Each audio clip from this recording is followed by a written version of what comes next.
Et salut à toutes et à tous, j'espère que vous allez bien. Salut chat, salut. Aujourd'hui, on se retrouve pour un nouveau lundi confession, un peu les radios libres où on fait passer des gens de la communauté pour nous parler de plein de thèmes différents. Et ce soir, on va écouter leurs histoires autour de leurs complexes d'adolescents. Parce qu'on est tous passés par là, notre corps change au bout d'un moment. Et puis que ce soit les boutons qui a pu se passer à l'école. Ouais, bien sûr. En plus, on est des sacrés cassos des fois quand on est adolescent. Oh, moi j'étais quelque chose. Oui. Ah oui, moi au collège, je jouais avec mes doigts vraiment un peu, j'avoue que j'étais peut-être un peu spécial au collège. Et donc du coup, aujourd'hui, on va écouter l'histoire de plusieurs abonnés qui vont nous raconter leur complexe d'adolescents de manière générale. Mais aujourd'hui, c'est pas un lundi confession comme les autres, puisque les amis, nous avons le plaisir de vous annoncer que ceci est le premier épisode sponsorisé du lundi confession. Ouais, bravo, vraiment merci et merci à vous surtout les gars parce que c'est grâce à vous en fait. Et pour ça, on a décidé de ramener un personnage que vous connaissez maintenant, Henrich. Et ouais mon lolo. Premier épisode sponsorisé ou quoi, Samy, c'est très bien. Ah, ça fait plaisir. Non, ça fait plaisir. Bien, Samy. Ça fait plaisir là. Tu bosses très bien.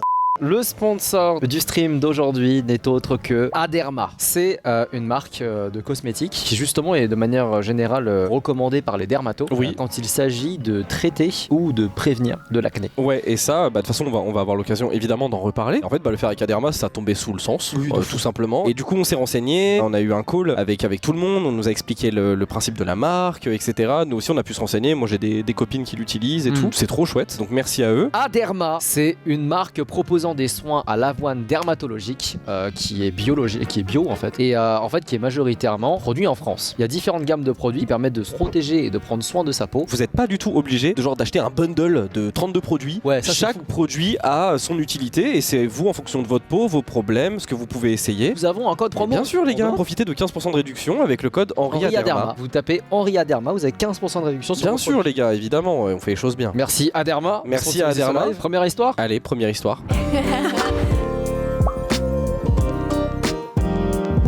Il s'agit de mon anecdote. Donc moi ça a été l'acné, mais plus que l'acné, j'ai eu des gros soucis de peau. T'étais une casio. J'avais une tête de frangipane. Vous voyez les crêpes frangipane, c'était moi. En gros vers 17 ans, sachant qu'en plus c'était tard. Moi il y a un moment où je me suis dit oh putain je suis en train de passer entre les mailles du filet. En fait je me suis fait rattraper par la réalité. Et en fait j'ai commencé à non pas avoir des boutons, mais à avoir des kystes. Les kystes tu peux pas les percer. En fait ça fait vraiment des boules sous ta peau. Du coup je cumulais toutes les mauvaises choses à faire. C'est-à-dire que premièrement je me lavais pas du tout le visage. J'ai pas non plus essayé de contrecarrer mes boutons avec une quelconque crème. Jusqu'au moment où ça a commencé à devenir un peu invivable parce que le problème c'est que les cicatrices ne partaient jamais. J'ai toujours eu beaucoup de chance, il y a beaucoup de gens qui n'ont toujours été en mode ouais moi t'es marque j'ai jamais prêté attention, mais en fait tu sais que les gens le voient quand tu passes l'adolescence et qu'en fait genre t'arrives à la fac, tout le monde est déjà un peu sorti de l'adolescence, mais toi t'as l'impression que tu viens d'avoir ta puberté en fait. Et j'ai une petite anecdote, il y a un moment où dans ma vie je me suis dit ok là ça me pourrit trop la vie. Tu sais que moi j'étais un clubbeur, j'allais beaucoup en boîte de nuit, il faut le savoir. Vous savez souvent dans les boîtes quand ils mettent la musique, quand il y a le drop etc, ils mettent les flashs. Moi une fois en boîte, mon premier réflexe ça a été de me cacher le visage. Premier réflexe ça a été de faire ça parce que je me suis dit là c'est tamisé donc les gens voient pas trop mon visage. Dès que ça s'est allumé je me suis dit imagine quelqu'un me voit et se dit ah ouais comment il est moche. C'est triste mais en fait ce qui est drôle c'est que la lumière elle alterne très vite. Oui. Donc en fait genre tu... Oui mais c'est ça en fait j'étais en mode arrêtez je sais plus arrêtez ça va trop vite.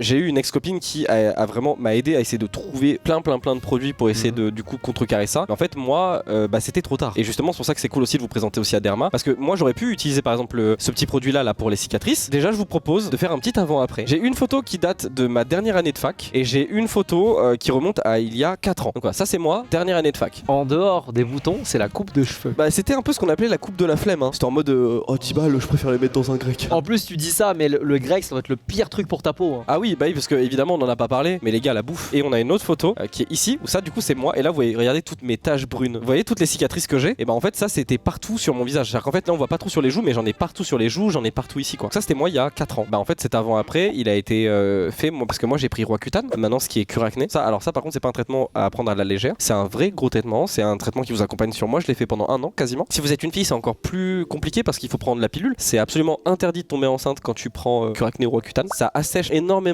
votre visage et votre peau. Je regrette pas du tout de l'avoir fait. Maintenant c'est un traitement qui peut être cool. Encore une fois vous l'avez vu tout à l'heure on en a parlé, mais Aderma c'est le genre de truc qui peut vous aider. En vrai je voulais en venir aussi un peu là parce que c'est super important. On en a parlé au tout début et moi c'était un peu le truc que je voulais vous dire. Je sais que certains d'entre vous ont peut-être justement des boutons. Pour la plupart c'est que de la puberté, ça va aller et c'est normal de pas avoir une peau parfaite. Si en fait vous voyez que ça commence à s'éterniser et que en fait vous essayez, vous faites de votre mieux et vous arrivez au stade où en fait vous dites bon là il faut peut-être passer à un autre truc, cure acné ou Roaccutane, je vous le recommande en dernier recours. Et en fait je sais que des fois les gens vont vous dire mais moi je les vois pas tes cicatrices cicatrices, etc. Si ça vous bouffe la vie, faites au mieux pour vous. Prenez soin de vous, essayez de le faire assez rapidement. Et puis voilà, c'était mon témoignage quoi.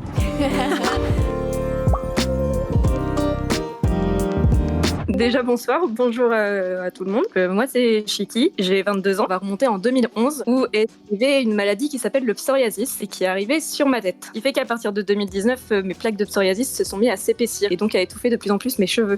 Étouffer tes cheveux? Ah, sur le crâne. Oui, c'est sur le crâne, oui. J'ai commencé à constater de légers trous, mais je pense que j'étais encore dans une période de déni où j'étais là à réussir encore à bien les cacher parce que c'était vraiment des tout petits trous. Étant un homme qui approche de la trentaine, je sais ce que c'est que de combler ces trous dans les cheveux. Surtout que c'est triste à dire, mais les hommes, vous êtes plus ou moins préparés à avoir la calvitie pour certains. Comment ça? On n'est jamais prêt. Chiki, on va parler, on n'est jamais prêt, d'accord?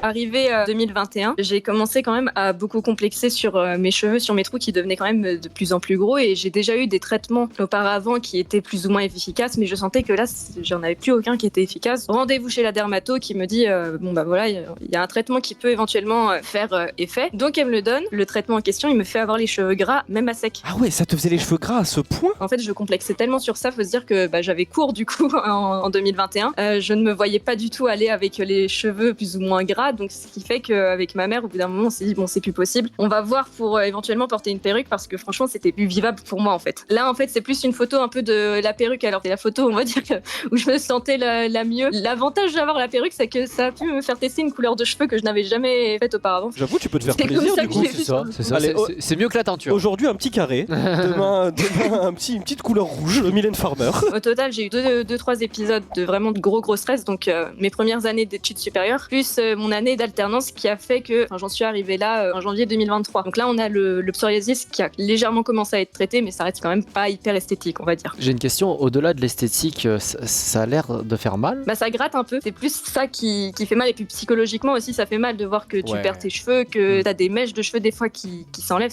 psychologiquement ça fait mal en fait. Le traitement est fait pour durer pendant 4 semaines et là effectivement j'ai plus les grosses plaques, j'ai on va dire des petites plaques qui récidivent mais c'est quand même beaucoup mieux que quand j'ai commencé le traitement il y a 2 semaines et demie. Ah c'est cool, c'est-à-dire que c'est efficace. Chiki, merci beaucoup pour l'anecdote. De merci rien. beaucoup pour toutes les infos que tu as données. Rétablis-toi bien. Et ouais, et franchement, en espérant que t'en viennes à bout, prends soin de ton stress, surtout important. Merci beaucoup. Merci à vous. Bonne soirée. Ciao. Bisous. Également, ciao. au revoir.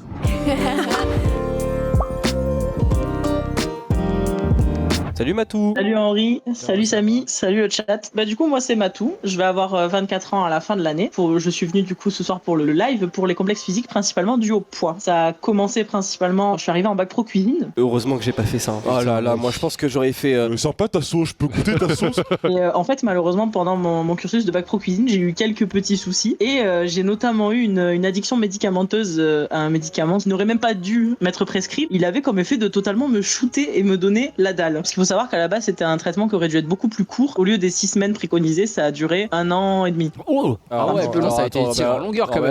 Là faut m'expliquer parce que entre 6 semaines et 1 an et demi, il a des pourcentages sur le médicament? C'est quoi son délire Non, c'est qu'en fait mes parents cherchaient vraiment une solution et le médecin, en l'occurrence c'était une psychiatre, elle s'est dit moi je vais apporter la solution en te donnant des médicaments qui vont totalement te shooter. Alors l'avantage c'est qu'effectivement je n'avais plus de crise. L'inconvénient c'est que c'est dur de suivre les cours quand t'as l'impression d'être pris 6 jours en même temps quoi. Quelques mois plus tard, parce qu'une merde n'arrive jamais seule, je me suis fait opérer d'un kyste dans le dos qui était assez imposant. J'en ai eu pour 6 mois d'alitement et de fauteuil roulant. Attends, fauteuil roulant? Ça c'est la faute de ma sœur, je balance. Parce qu'elle m'a offert un cadeau et malheureusement je me suis fait mal, bref. C'est quoi le cadeau qui t'a fait terminer en fauteuil roulant? J'adore les kigurumi. Moi on m'appelle Panda par rapport à mon poids en l'occurrence, qui est pas très sympa mais c'est pas grave, je vis avec. Et du coup elle m'a offert un kigurumi Panda pour la vanne. Et le problème c'est que ce kigurumi, pour tenir le pompon, ils avaient mis une plaque en bois, ce qui n'est clairement pas adapté, qu'on se le dise. Et en fait en pleine nuit j'ai dû me faire mal avec, enfin peu importe. Du coup le kyste s'est développé. Et dans le dos évidemment il y a la moelle épinière, vous imaginez la suite, jusqu'à ce que le chirurgien me dise écoutez c'est pas compliqué là, dans 1 semaine il va falloir opérer, parce que si ça touche votre moelle épinière ça va être compliqué. Et du coup pour calmer cette douleur on m'avait donné de la morphine. Mais t'es constamment shooté en fait.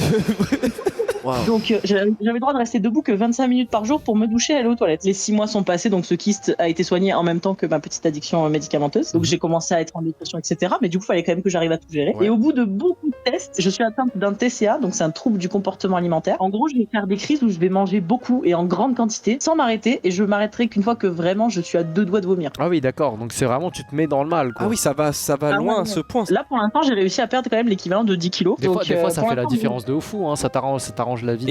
Et surtout, il me semble parce que la rétention d'eau, si je dis pas de bêtises, ça te fait beaucoup gonfler. Genre au-delà du fait d'avoir des kilos, c'est que vraiment tu gonfles à proprement parler. Donc je pense que déjà il doit y avoir une belle différence déjà. En fait, à la rentrée de la fac, j'ai eu mon rendez-vous médical. Bon, soit le rendez-vous commence, ça se passe bien, mais toutes les questions, et je dis bien toutes les questions, c'est sur mon poids. Oui. Vraiment, c'est et du coup le surpoids, vous le vivez comment, machin, comme si c'était un truc incroyable. Mais qui te pose ces questions? L'infirmière. Et elle me dit, vous pensez faire une chirurgie bariatrique, donc une sleeve.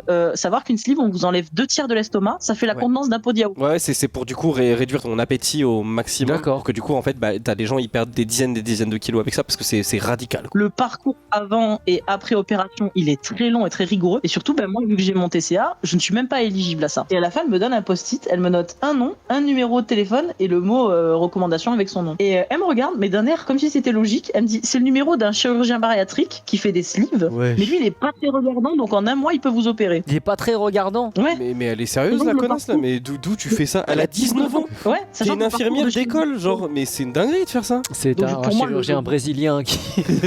C'est Ricardo, le chirurgien. Ricardo, il te met comme ça, il te coupe comme un steak haché. Et puis il retire. C'est le médecin véreux là. Du coup là actuellement, comment ça va? Ça se passe?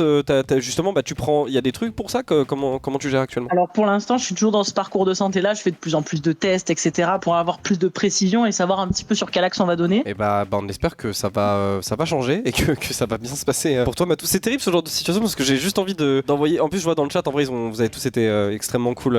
Sache que dans le chat, t'envoies des cœurs, du love, du courage. On a juste envie que ça se passe bien pour toi, avec ta compagne aussi. Merci à vous et bon courage pour le live et peut-être à une prochaine.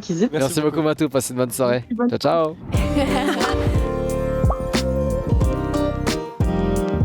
Bonsoir. Salut, comment tu vas? Salut. Ça va très bien et vous? Tout va bien. Moi j'ai une particularité physique, c'est le fait que je suis très petite. Sauf que je ne suis pas atteinte de nanisme. En fait j'ai des caractéristiques physiques un peu normales, sauf que je suis un peu en miniature. C'est un peu comme si j'avais été dézoomée mais dans la vraie vie. Dézoomée dans la vraie vie. Ouais, je peux très bien comprendre, tu sais, tu montes là-haut sur Google et tu tapes moins. C'est ça, c'est la fenêtre à 50%. La vraie question c'est tu mesures combien? Non, je vais vous le dire plus tard. D'accord, suspense. Ok. Déjà les trucs les plus basiques c'est forcément je peux rien attraper. Donc dans mon appartement je suis constamment perché sur des objets improbables. Ça augmente. Trop en train d'escaler tous les meubles pour choper le bocal de cornichon dans le placard. Après, forcément, il y a des petits trucs, genre quand je vais voir des concerts, je ne vois absolument rien. C'est impossible pour moi de voir quelque chose. Mais le pire que j'ai découvert il y a pas très très longtemps, c'est quand moi je chante en concert avec mon groupe et que la scène est pas assez haute, c'est moi qu'on voit pas en fait. Et ça, c'est vraiment terrible. Attends, oui, si la scène est. Oh ouais. Attends, quoi? Dans les bars, généralement, c'est des petites scènes qui sont pas très très hautes. Là, vraiment, il y a le premier rang qui me voit et puis après, bye bye. Hein. Bah ouais, parce que c'est comme si t'étais un concert, sauf que du coup elle est cachée derrière les gens. Derrière les gens qui regardent. Genre. Les transports c'est exceptionnellement chiant parce que déjà il y a l'odeur parce que mon nez est à hauteur d'aisselle. Forcément. Alors l'été dans le métro vraiment c'est un enfer. J'étais très contente pendant le Covid par ailleurs quand il y avait les masques parce que ça m'empêchait de sentir certaines odeurs. Moi ça me bloque toute entrée d'air. Qui fait qu'il y a vraiment premier degré. À plusieurs fois j'ai failli faire des malaises dans le métro parce que je pouvais pas respirer tellement il y avait une personne qui était trop proche de mon nez. Genre c'est terrible. Petit gabarit dit ne tient absolument pas l'alcool. L'année dernière je suis rentrée en école de commerce après 2 ans de prépa. Mais tu dois pas coûter cher du coup. Ah mais alors oui, c'est vrai que mes soirées sont très rentables. Je peux me faire une soirée où je suis bien à 4 €. Quoi? Allez, moi avec 4 balles. Genre tu prends une bière, c'est terminé. La semaine dernière, une bière, j'étais déjà bien. C'était une 25 centilitres en plus, un peu la honte. La fête est folle. La fête est parce que tu termines une bouteille de vin, c'est un coma éthylique. Ouais. En vrai, il y a un truc qui est chiant, c'est le sentiment d'infériorité. Parce qu'on s'en rend pas compte, mais voir tous les gens au-dessus de soi, inconsciemment, ça fait qu'on se sent vraiment comme une grosse merde tout le temps. Genre. Une fois, on était à la Fnac avec ma soeur, il y a une romancière qui était là, et elle était toute seule, la pauvre, donc on est allé la voir. Elle nous a demandé notre âge avec ma soeur, et quand j'ai dit que j'avais 21 ans, elle m'a dit: ah non, mais c'est pas possible, toi t'as pas plus de 16 ans, c'est pas possible, c'est impossible physiquement. Madame, je vais pas vous mentir, genre, c'est impossible. C'est un peu nul. C'est moi qui ai décidé. Tu sais quoi, je ne lirai pas ton bouquin, je l'achèterai pas. T'es une romancière de merde. Inconsciemment, les gens me respectent pas. Genre, vous voyez tous les gens qui ont un petit peu des complexes sur leur truc. Ils voient quelqu'un de petit, ils se sentent instantanément supérieur, ils ont besoin de me descendre. Et le nombre de fois où je me suis fait embrouiller pour absolument rien du tout, juste parce que la personne en face, elle avait passé une mauvaise journée et que c'était facile de s'attaquer à moi. Je me suis garée sur un parking avec ma voiture et il y a une petite mamie qui arrive qui s'était garée sur la place à côté, qui m'a engueulée parce que je m'étais garée à côté d'elle. Déjà, elle a pas acheté le parking. Crois-moi que si c'était un grand black de 2,50 m qui était sorti de la voiture, elle aurait rien dit la même vie.